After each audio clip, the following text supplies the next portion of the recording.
18. The Spirit of the Lord is upon me, because He has anointed me to preach the gospel to the poor. He has sent me to heal the brokenhearted, to preach deliverance to the captives and recovering of sight to the blind, to set at liberty them their bruised, to preach the acceptable year of the Lord. Let's declare JA1 culture. I am a blessing, I am anointed, I am a deliverer, I am a good follower, I don't destroy, I build. I am not seasonal. I appreciate everyone, everything. I'm part of something big. I am partnership with Christ. I'm not extreme. Tayo pong lahat yung mako pumikit, tayo manalangin. O Heavenly Father, we welcome you in this place. Truly, O God, balutin po kami ngayong oras na ito ng iyong kapayapaan. Na alam po namin that everything is always under your control, under your authority. In the mighty name of Jesus. Lord, in this place, maging sa mga nanonood, Panginoon, sa live, I pray and I declare, the Holy Spirit, Panginoon, ay magsasalita sa amin ngayong oras na ito, very clear, Panginoon, with full of revelation, full of conviction, in the mighty name of Jesus. And Lord, I pray and I declare, wala pong ibang mahayag ngayong oras na ito, ikaw lamang, Panginoong Yesus.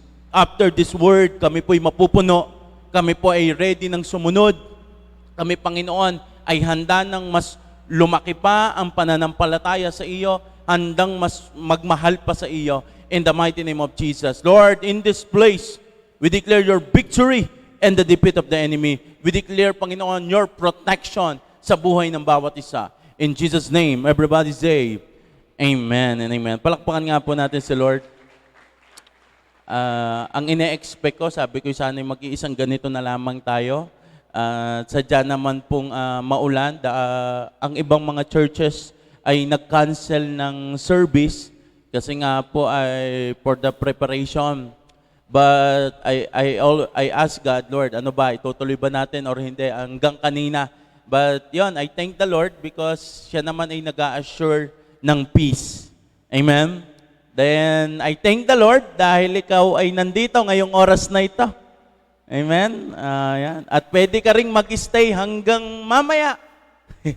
Wala naman. Pero yung iba, wala po tayong mga gawain mamayang hapon para po makauwi naman yung iba. But if you want to stay here, dito kayo magpalampas ng bagyo, it's okay. Amen po? Ayan, praise God.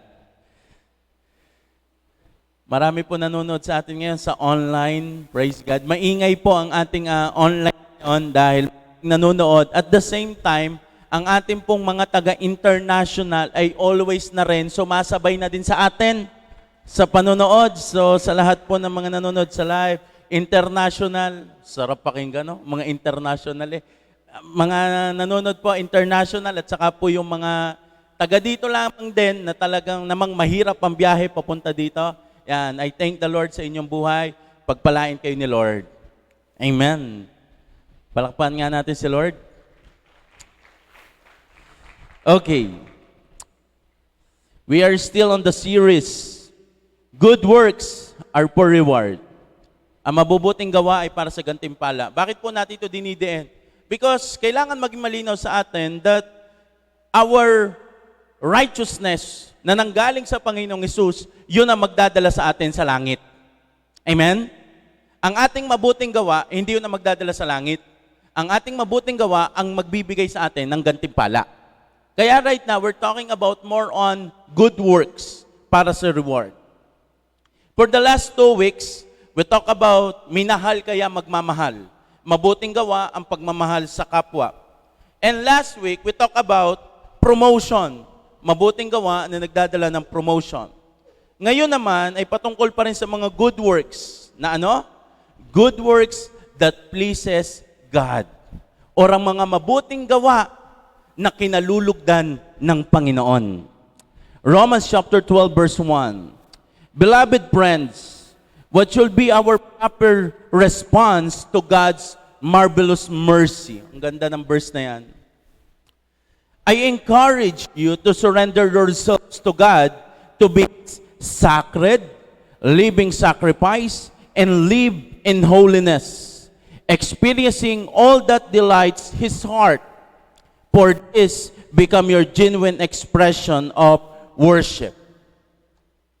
Bago kasi dumating sa verse na yan, ang pinag-uusapan dito ay ang biyaya ng Panginoon. Nung tinanggap mo ang biyaya na tayo naligtas through righteousness, ibig sabihin 100% biyaya lamang ng Panginoon. Ano sinasabi ni Pablo? Ano ang tamang respond? Ano ang tamang bawi sa Panginoon sa kanyang matinding biyaya? Kaya sabi niya, I encourage you to surrender yourselves to God. Kaya po ngayon, pag-uusapan po natin is all about living sacrifice. Amen? It's all about buhay na handog. O, tingnan mo nga ang iyo nasa kaliwat kanan, kung yan ay buhay. Ayan, buhay na buhay. At ang mga yan ay willing maging handog sa Panginoon. Okay. Dahil tayo po ay nabubuhay sa awat biyaya ng Diyos, ang unang hakbang, pag sinabing living in sacrifice or living sacrifice, number 1, freedom from sin. Kailangan tayo'y malaya sa ating kasalanan. Ang unang pwedeng handog na buhay sa Panginoon ay yung buhay na malinis. Mahal tayo ni Lord kahit tayo'y makasalanan. Pero hindi gusto ni Lord na maging alipin tayo ng kasalanan. Mahal tayo ni Lord sa panahon ng tayo ay makasalanan pa. Pero hindi tinapos na habang buhay tayo'y makasalanan. Tinagpo tayo ng Diyos ng panahon ng tayo makasalanan, pero hindi niya tayo iniwang kasalanan. Kaya dito napasok that our God is gracious, pero dapat tayo servant ni Lord, ay dapat hindi tayo abusive grace. Amen. Ang Diyos ay mabiyaya, pero dapat hindi tayo nag-aabuso. Minsan kasi lagi ganito, mabiyaya naman si Lord naman ay mapagmahal. Okay lang. Basahin po natin sa Romans chapter 6 verse 1 to 2. Well then, should we keep on sinning so that God can show us more and more of His wonderful grace? Ang pinag-uusapan dyan ay, alam mo, no, ikay makasalanan, matindi ang biyaya ng Panginoon, tinagpo tayo ng Diyos sa panahon na tayo makasalanan. Kaya sinasabi dyan, para galagi tayong tagpuin ng biyaya ng Diyos, kailangan tayo magkasala. Should we keep on sinning? So that lagi nating maramdaman ang biyaya ng Diyos. Ano sagot sa verse 2? Of course not. Sabi mo sa iyo nasa kaliwat kanan, hindi. Para ka ma-experience mo ang biyaya, kailangan lagi kang magkasala. Ang sabi ng Bible, of course not. Since we have died to sin, how can we continue to live it? Ang sabi ng Bible, hindi. Tayo'y sa kasalanan, paano pa tayo mumuhay sa kasalanan? Ibig sabihin, Bible is so clear. Ikaw na tumanggap sa Panginoon, ang Diyos ang naging handog para tayo'y mapatawad. Kaya ang ating response ay huwag tayong manatili sa bagay na yan. Huwag tayong manatili kung saan tayo iniligtas ng Panginoon.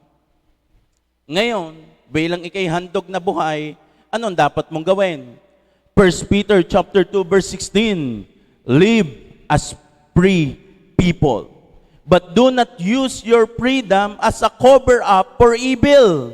Live as God's slave. Ano sinasabi ng Bible? Ikaw daw ay mabuhay ng malaya. Sabihin mo sa iyo, nasa kaliwat kanan, mamuhay ka ng malaya. Pero binigyan tayo ng warning. Do not use your freedom as a cover-up for evil. Ibig sabihin, yung kalayaan mo na yan ay huwag mong gagawin na access para ikaw ay magpatuloy sa kasalanan. Ang sabi ng Panginoon, yung kalayaan mo na yan na tinanggap mo sa Panginoon ay hindi para maging alipin ka ng kasalanan. Ang tinanggap mo na yan ay para maging servant ka ng Panginoon. Kaya yung freedom na yan, hindi si self ang pinipid. Yung freedom na yan ay gagamitin mo to serve God. Now, naintindihan na natin na tayo manatili sa kasalanan. Pasok tayo sa tunay na ibig sabihin ng living sacrifice. Ito kasi ang challenge.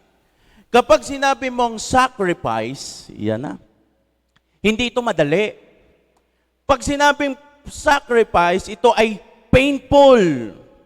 Kailangang may mamatay. Sacrifice means pain. May luha, may hirap, may pagtitiis. Pag sinabing sacrifice, hindi ka comfortable. So, pastor, anong ibig mo sabihin? Matindi pala itong pag sinabing freedom from sin. Galatians chapter 5 verse 17. Napakaganda po nito. The sinful natures wants to do evil. Yung ating daw pong sinful nature, yung ating old self wants to do evil. Gusto lagi nito magkasala, which is just opposite of spirit wants. And the Spirit give us desire that are the opposite of what the sinful natures desires. These two forces are constantly fighting each other. So, you are not free to carry out your good intention. Ang sinasabi, ikaw na tumanggap sa Panginoon, ay lagi yang meron dalawang pagkatao. Ano yon? Yung una ay yung ating tinatawag na sinful nature, yung ating dating tayong makasalanan. At nung tinanggap natin ang Panginoon, nagkaroon tayo ngayon ng Spirit, and that is the Spirit of God. Yung tinatawag nating bagong buhay. Amen. At ang sinasabi ng Bible, magkakontra lagi ang flesh at ang spirit. The sinful natures want to do evil. Yun ay opposite ng gusto ng espiritu. At yung espiritu ay contradict sa gusto ng laman. Kaya sabi ng Bible, ito daw dalawang forces na ito ay always fighting. Gusto mong i-glorify si Lord, yung flesh mo napalag. Gusto mong sundin si flesh, si spirit mo naman napalag. Yung old self mo na makamundo, dating ikaw gustong mag-exist. Yung new life mo na tinanggap mo ang Panginoon, gusto rin mag-exist. Kaya everyday is a battle. Sa loob mo yan. Laging merong tinig sa loob mo. Gawin mo na. Okay lang yan. Tapos meron din tinig ang banal na espiritu. Anak, wag. Alam mong mali yan. Everyday kailangan mong mag-decide. Everyday kailangan lagi kang nasa altar. Si Jesus o si self. Ito ang ibig sabihin ng Panginoon ng living sacrifice. Araw-araw mong papatayin ang dating ikaw. That is what we call living sacrifice. And I tell you, that is not easy. Madali, hindi madali na patayin ang dating ikaw. And every day, ang sarili mo'y parang lagi mong pinapako sa cross. Galatians chapter 2 verse 20, my old self has been crucified with Christ. It is no longer I who live, but Christ lives in me. So I live in this earthly body by trusting in the Son of God, who loved me and gave Himself for me. Yung dating ikaw, kasama na yung naipako. Kasama ng Panginoong Yesus. Kaya sa buhay mo ngayon, sabi mo sa iyo nasa kaliwat kanan, hindi na ikaw yan. Yung old self mo, kailangan ng bitawan yan. Everyday crucifixion yan. Everyday pinapako mo sa cross yan. Kaya, itong earthly body mo na yan, ang sabi dito, yung earthly body mo, nabubuhay yan by trusting in the Son of God. Hindi ang iyong flesh. Itong earthly body ay nabubuhay sa pagtitiwala sa Diyos na ano? Na alam mong mahal ka at nagbigay ng buhay sa iyo. Palakpakan natin si Lord. Kaya everyday crucifixion yan. Everyday pinipigilan mo sarili mo. Everyday pinapako mo sarili mo. Para kang everyday nasa altar ko, Lord, I surrender. Araw-araw mong lalabanan ang sarili mo. That is what we call living sacrifice. Araw-araw mong tatalunin ang pride mo. Araw-araw mong tatalunin ang galit mo. Araw-araw mong tatalunin ang tukso. Araw-araw mong ikukuman si self. Kay Lord ka lang. Kay Lord ka lang. That is what we call living sacrifice. You surrender everything to God. Yan ang challenge pag sinabing handog na buhay. Sacrifice talaga. Sabihin mo sa iyo nasa kaliwa, araw-araw kang lalaban. Sabihin mo sa nasa kanan, araw-araw kang tagumpay. Amen?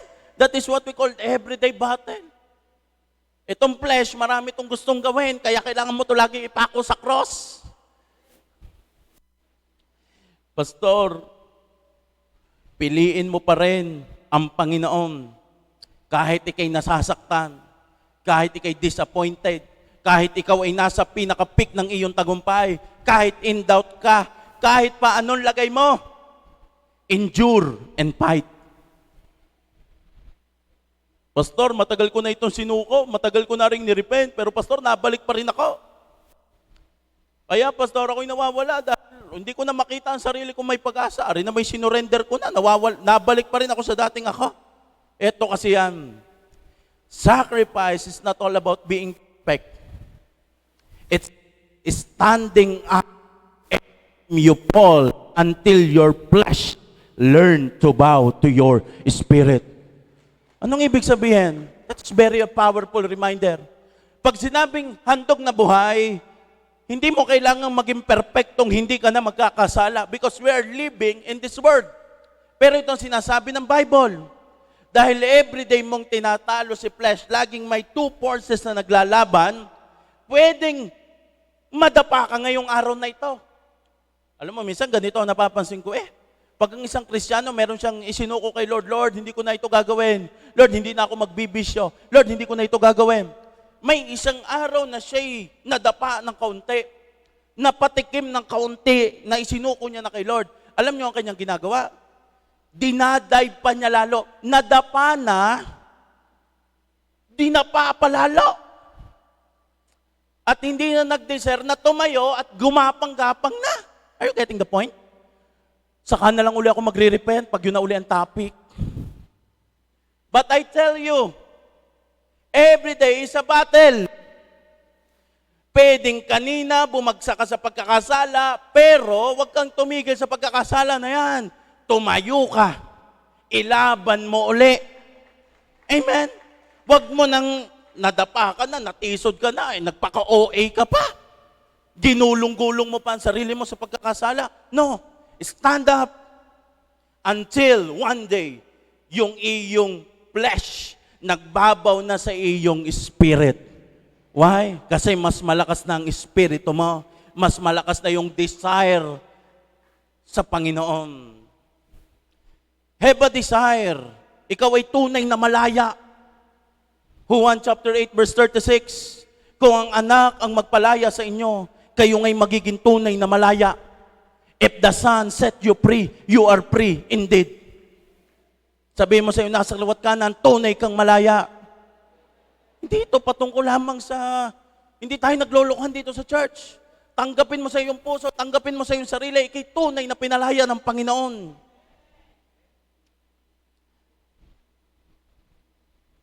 Pastor, mukha namang masaya dito sa aking kasalanan. Akala mo'y masaya ka dyan dahil nakakulong ka dyan. But in reality, dyan sa kasalanan na yan, ay punong-puno ka ng shame, punong-puno ka ng guilt, punong-puno yan ng condemnation. Kaya minsan lagi kang iwas. Kaya minsan lagi kang takot. Kaya minsan feeling mo under attack ka. Why? Because that is the nature of sin. Shame, guilt, and condemnation. Kaya minsan, kahit ang mga tao nasa paligid mo, walang ginagawa, feeling mo lagi kay tamang duda. Ikay tamang duda. Ang gagawin sa iyo ng kasalanan, naku, mga taong ito, ganito yan, ganito ang tingin nila sa iyo. Ano gagawin sa iyo ng sin? Punta ka na lang dito, kung saan mo ginagawa yung iyong kasalanan, dito ka na lang mas comfortable kasi yung mga ito. But I tell you, hindi ka nun ang nature ni Lord. Nature yon ng kasalanan. Doon ka nga pinalaya ng Panginoon. Pastor, pag pinili ko ang lumaya ngayong oras na ito, ano ang reward? James chapter 1 verse 12. God blesses those who patiently endure testing and temptation. Afterward, they will receive the crown of life that God has promised to those who love Him. I tell you, ang pagpapala ay wala sa comfort zone mo. Ang pagpapalay andon sa place kung saan mo pinagtitiisan, who patiently endure testing and temptation. Kahit anong mangyari, Lord, magiging tapat ako sa iyo. Lord, kahit anong mangyari, susupili ko ang sarili ko.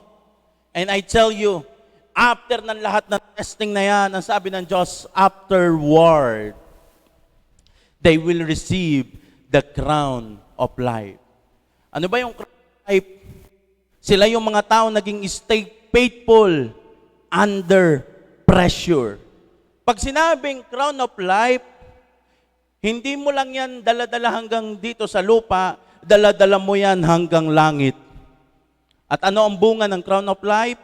Joy, peace, and honor from God. Yan tatlo na yan ang matatanggap mong gantimpala. Yung joy, nawawala yan pag may makasalanan. Yung peace, nawawala yan pag mayroong kasalanan. Yung honor from God, nawawala yan dahil sa kasalanan.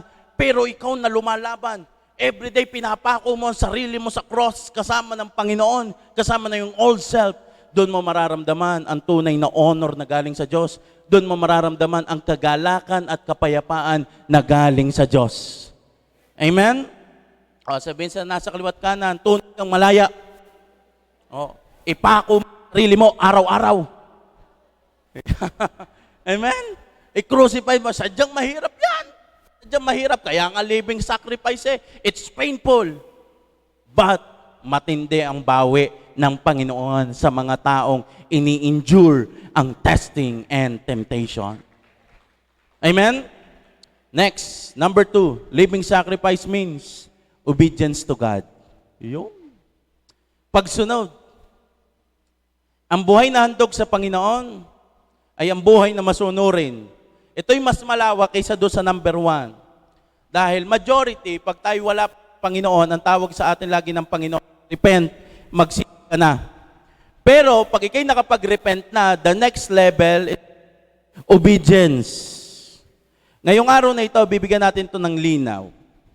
Dahil baka minsan akala mo ako na pastor ang pinakamasipag dito sa church. Ako na ang pinakamabait dito sa bayan ng Taal. Ako na ang pinakamabait sa probinsya. Ako na ang natulong, ako'y naglilinis. Everything, lahat ay ginagawa ko. I tell you, walang mali dyan. Pero ngayon, we will talk about ano nga ba ang tunay na utos ng Panginoon. Dahil hindi natin sasayangin ang bawat good works. Kasi, kahit paanong gawin nating maganda, pero hindi naman iyon ang pinapagawa sa iyo ni Lord, mapapagod tayo. Uulitin ko, kahit paanong gawin nating maganda, at hindi naman yun ang tunay na pinapagawa sa iyo ni Lord, mapapagod tayo. Again, sacrifice is painful. Pero lagi nyo ito naririnig obedience is better than sacrifice. Amen? Atin ngang laliman ang ano nga bang pinagmulan ng context na yon. 1 Samuel chapter 15 verse 22. But Samuel replied, what more pleasing to the Lord? Your burnt offering and sacrifices or your obedience to His voice? Listen, obedience is better than sacrifice. And submission is better than offering. Alam nyo, kung pag-aaralan natin ang buong context na yan, napakasakit ng verse na yan. That 1 Samuel chapter 15 is all about si Haring Saul ay inutusan ng Diyos. It should be victory. Dapat tagumpay na matindi yan Ang sabi ng Panginoon, ibinigay niya na ang judgment sa mga taga-Amalek. At si Haring Saul, iwa-wipe out niya yon. Ang ibig sabihin, ang command ni Lord, destroy everything. Walang ititira. Kumbaga sa digmaan, ang gusto ng Panginoon, wala na kayong ititira, ubos. Ang ginawa ni Haring Saul, siya naman ay sumunod. Nakipagdigma, natalo nila ang Amalek. But the problem is this, hindi niya sinunod si Lord sa sinabi ni Lord na ubusin lahat. Ang ginawa nila, yung mga kambing, yung mga pangit na mga hayop, yun lang ang kanilang sinunog. Yung mga magaganda, hindi nila sinunog, tinira. From that very moment, si Lord ay kinausap na si Prophet Samuel. yung pinili nating hari ay hindi na sa akin ang puso, hindi na nasunod. Kaya early in the morning si Prophet Samuel, pinuntahan niya si Haring Saul. At alam mo ba, si Haring Saul ay garni pambati eh. Ano yun? Masaya pa siyang bumati kay Prophet Samuel na parang pagpalain ka ng Panginoon. Very confident siya that he obey God. Very confident siya na meron siyang ginagawa para kay Lord. At ang sabi ni Prophet Samuel ay, di ba ang sabi ni Lord, ay ubusin lahat? Alam mo, itong ginawa naman ni Haring Saul ay, yung mga pangit lang ang inubos. Itong mga magaganda, ari na may dadalhin din namin kay Lord, i-o-offer din namin na sacrifice sa Panginoon. Kaya dyan lumabas yung reply ni Prophet Samuel, what is more pleasing to the Lord? Your burnt offering sacrifice or your obedience to His voice? If we will assess, mukha namang mabuti ang ginawa ni Haring Saul.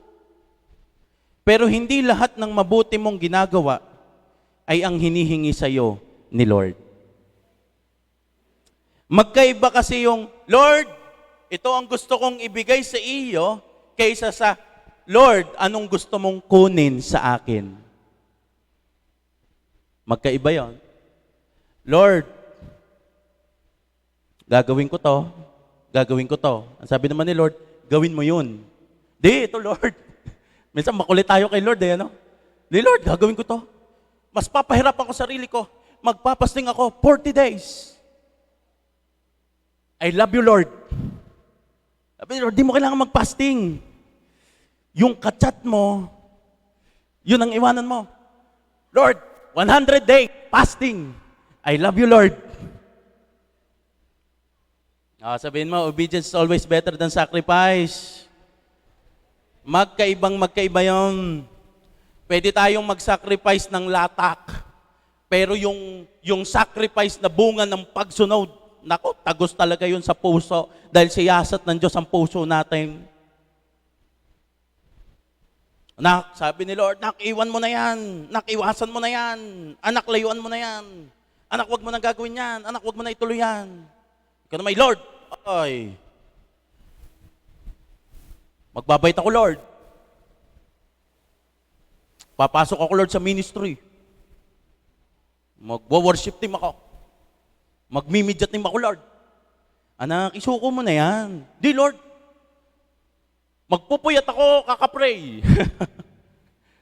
Diba, sometimes we are always trying to do something na ayaw nating i-surrender yung pinapasurrender ni Lord. Tapos, kaya tayo napapagod kasi we're doing na hindi naman nga tunay na pinapagawa ng Diyos.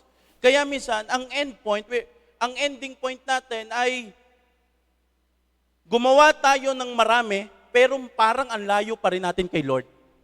That is what, kaya dyan napasok minsan tayo nabe-burden, tayo nahihirapan. Lord, ako'y gawa ng gawa sa iyo. Sabi ni Lord, gawa ka nga ng gawa. Meron ngang, yun ang una nating dapat i-deal. Yun ang kailangan unang ayusin.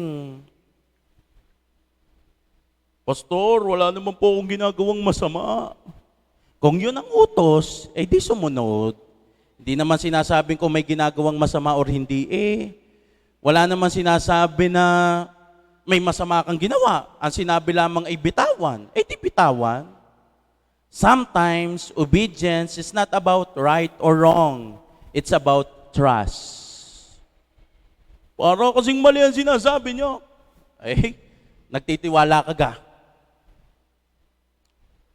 Oo nga't walang mali, pero nagtitiwala ka ba? Susunod ka ba?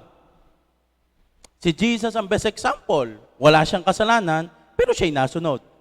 And this is the whole point ng lahat po ng dinidiscuss ko sa iyo ngayong oras na ito. Sumunod ka sa Panginoon ng hindi sayang. Sumunod ka ng merong dating sa langit. Huwag nating pilitin si Lord sa mga bagay na gusto nating gawin na hindi naman yun ang hinihingi ni Lord sa atin. When you say living sacrifice, cost you, masakit yan sa'yo. May dating. Sabihin mo sa iyo nasa kaliwat kanan, may dating. May tama sa iyong puso. Nung sinurrender mo, paiyak ka. Nung iniwasan mo, lumuha ka ng dugo. That is what we call living sacrifice. Pastor, parang mahirap ang hinihingi ni Lord. Obedience may cost you now, but it will bless you later. Pwedeng sa pagsunod mo ay talagang mababasag ka dyan. Pero sa pagsunod mo na yan, dyan ka pagpapalain ng Panginoon.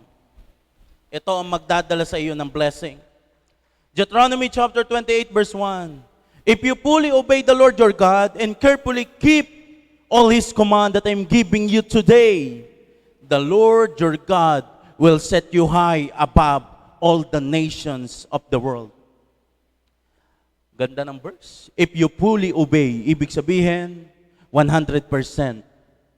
Hindi 99, hindi 90, kundi 100%. Pag sinabing fully obey, hindi mamaya, hindi next year, hindi next month. Ngayon. At ang ibig sabihin na I am giving you today, ibig sabihin noon, si Lord, alam mo sa iyong puso na kung ano ang pinapasuko sa iyo ni Lord. Amen? Kasi meron tayong kanya-kanyang battle sa ating personal life. At si Lord ay nakikipag-usap sa atin through our devotion, through our leaders. Amen? Pwedeng sabihin na natin na ang testing sa iyo ni Lord ngayon ay ang pagiging mong faithful in generosity. At yung isa naman, ang testing sa kanya ni Lord ay patungkol naman sa pagsunod or pagsasubmit. Hindi mo pwedeng sabihin na, di, gagayanin ko na lang yung ginagawa mo na magiging faithful na lang ako in generosity, magiging faithful na lamang ako, yan na lang ang gagawin ko. Eh baka ikaw, it is easy for you to be faithful in giving. So hindi na yun ang test sa'yo ni Lord. Baka ang itinetest na sa'yo ni Lord, your pride. Amen? Baka ang tinetest na sa'yo ni Lord, your priority. Kaya iba ang testing sa iyo. Every single day, si Lord ay laging merong ibinibigay na specific command. At yung specific command na yon, doon ka hinahanapan ng Diyos at doon siya magpupur out ng pagpapala. Amen? Baka ang iyong sabihin ay, hindi Lord, bakit kami na may magkaparehas na gumagawa? Parehas naman kami na-attend ng church. Parehas naman kami nag-parte ng ministry. Parehas naman kami faithful tithers. Bit ito'y pinagpapala. Bit ako'y hindi. Eh baka merong iba pang command na sinasabi sa iyo si Lord. Siya, yun ang inuutos sa kanya ng Diyos. Kaya siya pinagpala doon ng Diyos. Ikaw, nakakaya ka lang. Pero baka merong specific na sinasabi sa iyo si Lord na yun ang iyong gawin at doon ka pagpalain ng Diyos. So, Pastor, as we read that verse, the next following verses, puro po yan pagpapala. Grabe ang nagagawa ng pagsunod. Akin na lang po sinamarize. The reward of obedience ay ito, elevation, provision, and direction. Ang taong 100% sumusunod sa Panginoon, I tell you, itataas ka ng Panginoon.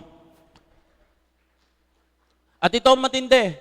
If you fully 100% surrender everything to God, ang pagpapala ang hahabol sa iyo. At ikaw na 100% nasunod sa Panginoon, lalakad ka sa kapayapaan at sa pabor. O, sabi mo sa iyo nasa lawat kanan, sumunod ka 100%. Amen? Last, number 3, bringing others to Christ. Yan ang living sacrifice. Yan yung handog na kinalulugdan ng Panginoon. Nung tinanggap mo si Jesus, merong pang isang tinanggap. Ano yon? Ang maging representative ng Panginoon.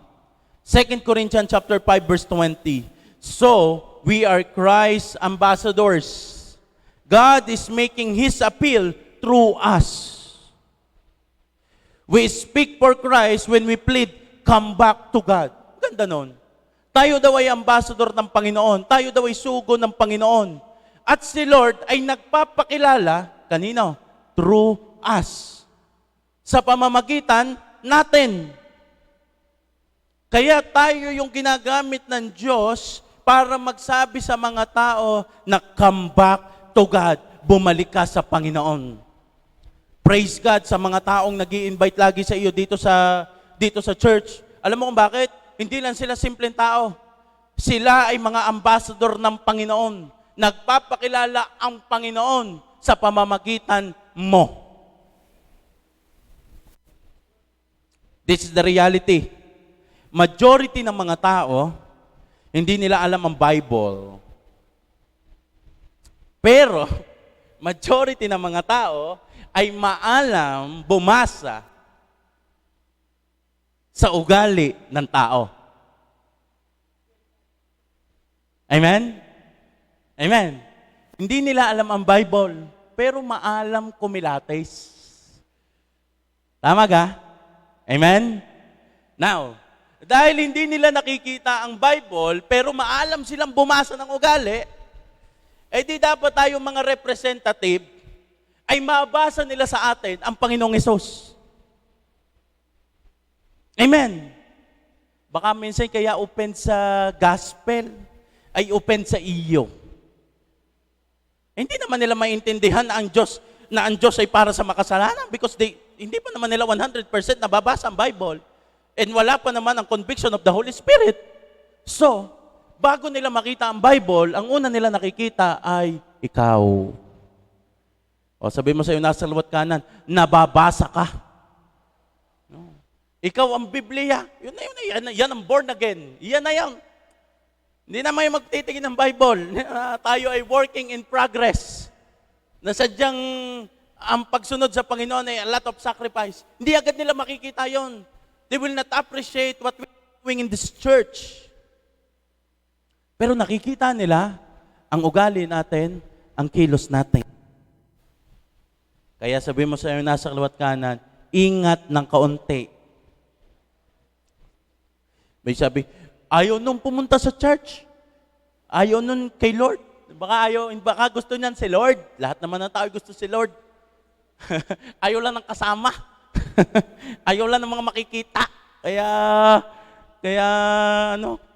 alam ko si Lord ay maliwanag, biti kay madilim. Yun. Kaya sabi mo sa iyo, nasa liwat ka, ingat ka ng kaunti.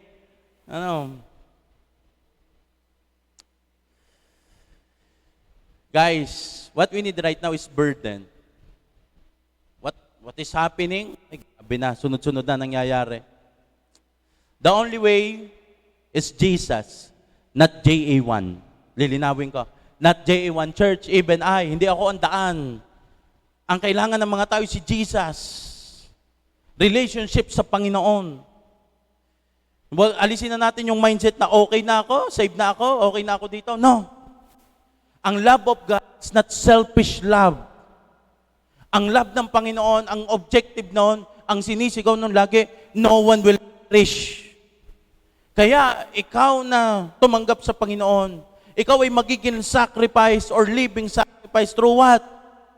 Na makapagdala ng mga tao papalapit sa Diyos. Pastor, hindi ka huyan pang pastor laang. No. Soul winning is for everyone. Ikaw na tumanggap sa Panginoon, dala-dala mo ang liwanag ng Panginoon. Matthew chapter 5 verse 14, kayo ang ilaw ng sanlibutan. Ang isang lungsod na nakatayo sa ibabaw ng burol ay hindi may tatago. Ibig sabihin, tanggapin mo ang sarili mo na ikaw ay liwanag. At ano ang role ng liwanag na yon?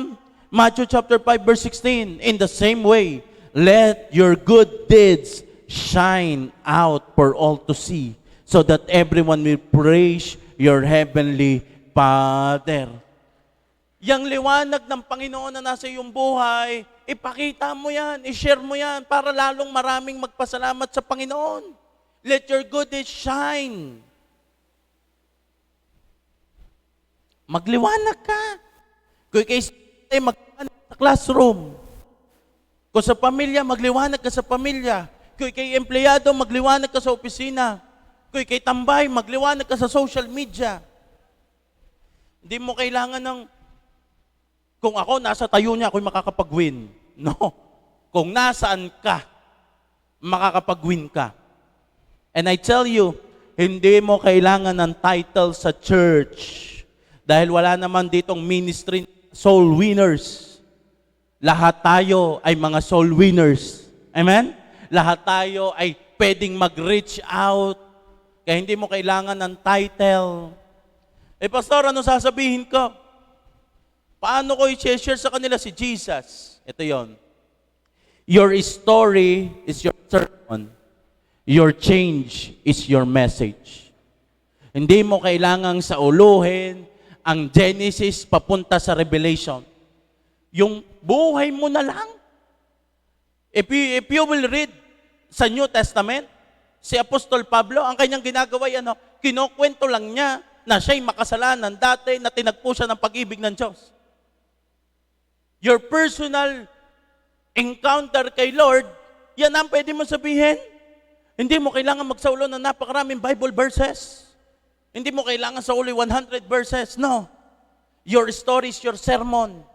Yung buhay na binago mo, sapat para maniwalang, ito nga. Yung buhay na sinasabi mo na kumpleto, sapat na yan. Way back, ako po ay, before po ako mag full-time pastor, ako po ay guro. Parang, ako po ay assistant pastor during nung mga time na yon. At alam nyo, alam na ako ay pastor. So, at the same time, meron kasi mga rules, pag ikaw ay teacher, bawal mong i-share ang church 100%. But specifically, you can share God, pero hindi mo kasi pwedeng ilaban ang iyong belief. So, kailangan maging maingat. And ang school na aking pinagtatrabahuhan ay syempre more on meron laging conflict between sa belief. By God's grace, every Monday, ako po'y nakakapag-share ng gospel doon sa lahat ng mga estudyante. Ako po'y nakakapag-share. Minsan, pag wala ako, yung isa kong na-build na leader, siya ang nag-share ng gospel. And there are times na nag-aano lang yun sa akin sa social media ko, yung mga memories na meron palang time na ako'y nag-AA group doon sa school, sa room during hindi ko pa familiar masyado noon ang A groupings. Basta sila ginagather ko, binibilog ko. Ako meron mga na-encounter na mga tao, ganyan. Minsan napunta sa guidance office. Mahirap pa din noon kasi nilagay ako sa guidance office. Di syempre, stricto. Tapos mag-share ka ng gospel. So medyo banggaan ng konti. Akala ko, wala nangyayari sa aking ginagawa. Akala ko, wala nangyayari because mga estudyante mga yan, how can I bring them to church? Pagkakalayo ng Taal sa Kalaka. Akala ko wala nangyayari. Alam niyo po ba, by God's grace, minsan may mga nagme-message sa akin. Yan, one of the examples, ako po student ay si Patricia. They forget the message. Basta ang alam nila, ako'y nag-share. Basta ang alam nila, ako may ginawa. And then, by God's grace, last week, meron ulit nag-chat sa akin. At sabi niya, kung kilala ko pa daw siya. Di, siyempre, alam ko naman pag ang tawag sa akin ay sir, di teacher. Pag ang tawag sa akin ay sir, di estudyante ko yon, taga-Kalaka, madalas. Pag ang tawag sa akin ay pastor, di mga taga-Taal. Basta, kung ang tawag sa akin ay Maya, di tropa ko nung mga panahong una. Di, sa madalit sabi, by God's grace, last week, meron ulit nag-chat sa akin na siya ay nag-testify at sabi niya siya ay nagpakilala, estudyante ko daw siya before. And by God's grace, ngayon ay song leader siya ng JA1 New Zealand. Sabi ko ba? Akala ko, walang mga dating yung pag-share ng gospel. Akala ko yung mga walang dating. Maybe they forget the message. Maybe nakalimutan na nila ang mga sinasabi ko sa kanila. But one thing is for sure, natandaan nila na pag-usapang Christianity, pwede silang mag-chat sa akin. Pwede silang tumawag sa akin. Why? Because maybe, I'm not saying I'm perfect, pero siguro'y nakapagbigay tayo ng liwanag sa lugar na iyon. And by God's grace, ang iba kong mga estudyante, nag-chat sila, they are now leader po sa JA1 Kalaka. Akala mo, simple lang. Akala mo, wala nangyayari. Yung mga former A group ko, na akala ko pagkakamahiyain, wala nangyayari. By God's grace, they are now leaders sa iba't ibang mga churches. I'm not saying, hindi naman tayo nag-iipon dito sa J1 Tale. But what we are doing, at least we are sharing the gospel. Amen? What we are doing is pagpapakita kung sino nga ba ang Panginoong Hesus. At alam niyo ho, every time na ako'y nakakabasa ng ganyan, tunay nga sabi ng Bible, the heaven is rejoicing. At yung galak ng langit, naku, nadadala. Yung meron kang dalhin sa Panginoon, umattend, nag-disciple, umiyak sa Panginoon, sinuko ang buhay sa Panginoon, I tell you, nakakawala yan ng pagod. Luke chapter 15 verse 2, in the same way, there is more joy in heaven over one lost sinner who repent and return to God than over 99 others who are righteous and have not strayed away. Kaya yung langit, nagre-rejoice yan pag mayroong taong lumapit sa Panginoon, nagrepent ng kanyang kasalanan. At yung joy na yon, nadadala mo yon. Pastor, alam niyo madaming gantimpala ang pagiging soul winner. Amen? Pero isang bagay ang gusto ko maintindihan ninyo. Ito lang isang gantimpala na ito. It's enough. Unang Thessalonica chapter 2 verse 19 to 20, sabi ni Pablo, hindi ba't kayo ang aming pag-asa? Kaligayahan at ang korona may pagmamalaki namin sa harap ng Panginoon. Panginoong Hesus, pagparito niya. Verse 20, oo, kayo ang aming karangalan at kaligayahan. Alam niyo ba ang pinag-uusapan dyan ni Pablo? Iyon yung mga tao na nailalapit niya sa Panginoon. Pagdating pala ng time, kung meron man tayong tunay na may haharap sa Panginoon, kung meron man tayong hope, meron man tayong joy na korona may pagmamalaki sa Panginoon, ay yung pala yung mga taong nailalapit natin sa Kanya. It is something. And I tell you, discipleship is hard. Winning soul is hard. Mahirap mag-win souls and mag-make disciple. Kaya nga living sacrifice. Kakalimutan mo, majority ng para sa self ay iiwan for the sake of the kingdom. For the sake of the gospel. Kaya nga, living sacrifice. Amen? Kaya nga, buhay na handog. You are not just nag-exist dito sa church kung hindi nagliliwanag ka sa world. And that is the goal. At pagdating ng panahon sa pagharap natin sa Panginoon, yung mga nadala mo sa Panginoon, yung mga nailapit mo sa Panginoon, ang sabi ni Pablo, oo, kayo ang aming karangalan at kaligayahan. Kayo ang koronang may pagmamalaki namin sa harapan ng Panginoong Jesus sa pagpunta niya dito. Kaya what you are doing right now, Pastor, parang walang reward dito sa lupa. Maybe, pero malaki ang reward niya sa langit. Imagine that, isang tao lamang, ang maakay mo papunta sa repentance, the whole heaven is rejoicing.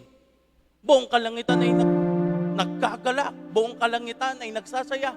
So, pagdating mo sa langit, yung mga taong inilalapit mo sa Panginoon. Kaya, this is not all about pastoral job. It's about us. Anak ka nakakaintindi ka ng gospel. Iyan ang maipagmamalaki mo sa pagdating ng Panginoong Hesus. Pastor, malayo ako. It doesn't matter. Because hindi naman natin pinapalago lang ang J1 Taal. Amen?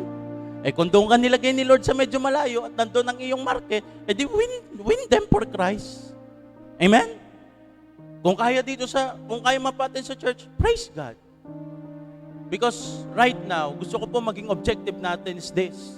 Hindi natin binibuild ang kingdom ng JA1 Taal. Ang binibuild natin ay kingdom ng Panginoong Hesus. Kingdom ng Panginoong Hesus. Tayong mga buhay na handog. No more excuses. Kung saan kayo nilagay ng Diyos, magpapagamit ka sa Panginoon. May you please stand?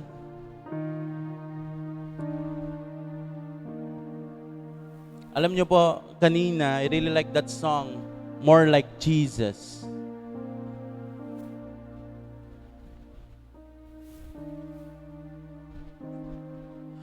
Alam niyo po, because right now, wala naman tayong ibang desire or desire na natin. Tayo yung maging buhay na handog sa Panginoon.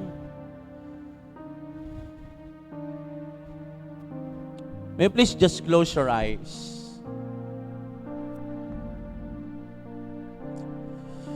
At i-desire mo ngayon sa Panginoon na ikaw yung maging buhay na handog. I give you a time to repent, lumaya sa kasalanan na yan. I tell you, ikaw ay tunay na malaya. Ikaw ay tunay na malaya. I-crucified mo uli ang iyong sarili. Ipako mo uli ang iyong sarili ngayon sa harapan ng Diyos. Yes, it is painful, but it's freedom. Masakit yan, pero kalayaan mo yan. Obedience. Obedience. You know it in your heart. You know it in your heart. Kung saan ka specifically inuutosan ng Diyos. Kung saan ka specifically may pinapagawa sa iyo ang Diyos. It's painful. Pero gawin mo. I give you time to reconnect, to assess. At kung hindi ka na nagagamit for soul winning and discipleship, ask the Lord right now na magkaroon ka ng burden.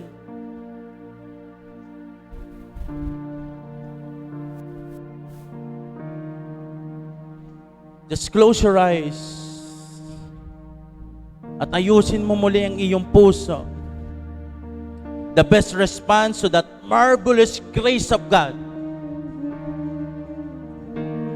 ay maging living sacrifice.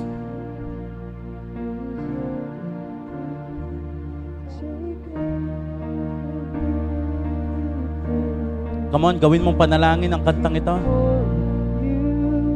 Means less of me. Take everything. Yes, all of you is all I need. Take everything.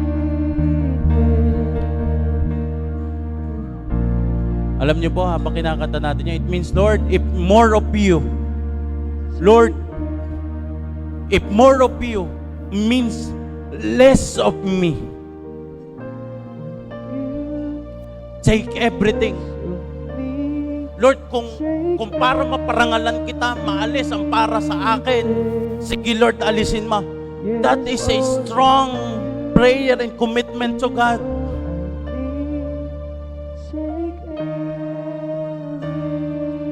Kamen, gawin mong panalangin. Means less of me. Take everything. Even more of you means less of me. Take everything. Come on, declare, yes, all of you. Yes, all of you is all I need. Take everything.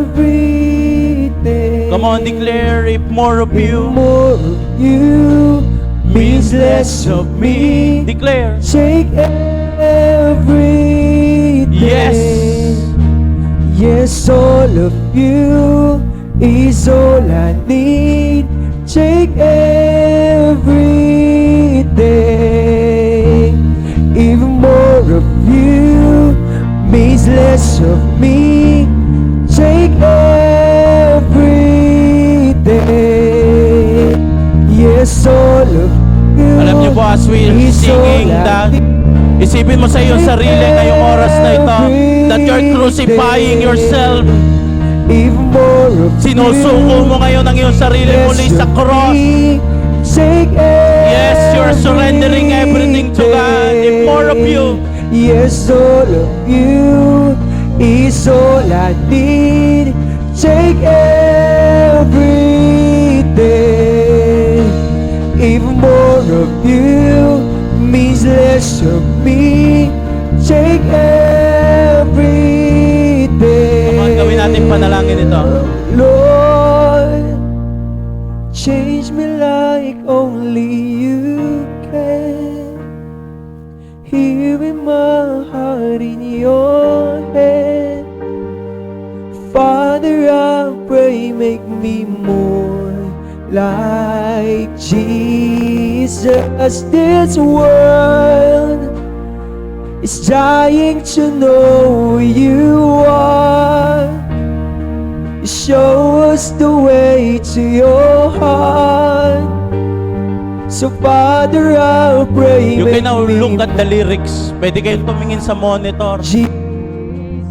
So Lord, Come on, para mas maintindihan. Change me like only you can. Here in my heart, in your hand. Father, I pray, make me more like Jesus. Come on, J1 Tal, declare it. This world is dying to know who you are. You show us the way to your heart. So Father, I pray, make me more like Jesus. Come on, make it a prayer. Change me like only you can. Here in my heart, in your hand. I will not declare blessing to you right now because you already know the blessing. Like Alam mo na yung pagpapala. Ang kailangan mo lamang gawin ngayon ay ayusin ang iyong puso. is dying to know who you are. You show us the way to your heart. So Oh, I Father, pray, God, pray, make me As we declare this song, like it is a prayer Jesus. na Lord, papasagin mo ang aming mga puso ngayong oras na ito. Change me like oh you can. In your hand. So Father, I pray, make me more like Jesus. Declare This this. Come world on, declare. is dying to know who you are. Show us the way to your Come on, heart. declare, Father. So Father, I pray, make me more like Jesus, oh Lord. Come on, declare. Change me like only you can. Here in my heart, your hand. So Father, I pray, make me more More like Jesus. Come on. More Lord, ngayong oras na ito, kinukrucify po namin ang aming sarili. Lord, that we are willing. We are willing, Panginoon, maging buhay na handog in the name of Jesus. Like Jesus, you means less of me. Come on, declare. Take everything. Yes. Yes, all of you is all I need. Take everything. Come on, let's make it a prayer. Even more of you means less of me. Take everything. Everything. Yes. Yes, all of you is all I need. Take everything. Come on. Yan ang handog Even more of you na buhay means less of me. within your heart. Take everything. Yes, all of you, God, Yes, all of you is all I need. is all I need. Take everything. Come on, declare. Even more of you means less of me. Take everything. Yes, Yes, all of you it's all I need. is all I need. Take everything.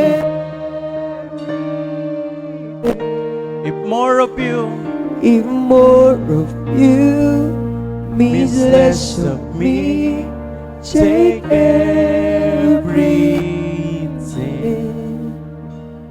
Yes, all. Lord, I pray in the name of Jesus. Lord, ang bawat isa po ay mga handog na buhay, living sacrifice. Lord, ito po ang aming response sa iyong marvelous grace. That every single day ng aming buhay, pinapako namin ang sarili namin sa cross. At susundin po namin ang gusto mo, Panginoon, sa aming buhay. Lord, I pray na I declare ang buhay ng bawat isa. Lord, bawat paggawa, ito'y tunay na pagsunod. Ito'y tunay na pagsunod. And Lord, I pray, as your word, Panginoon, in your word, we are the light. We are the light. Lord, I pray, wherever we are, whatever we do, be glorified. Be glorified. And Lord, gamitin mo po kami upang mas marami pang tao ang lumapit at makakilala sa iyo. We worship you, Jesus. We worship you, Holy Spirit. We worship you, Father God.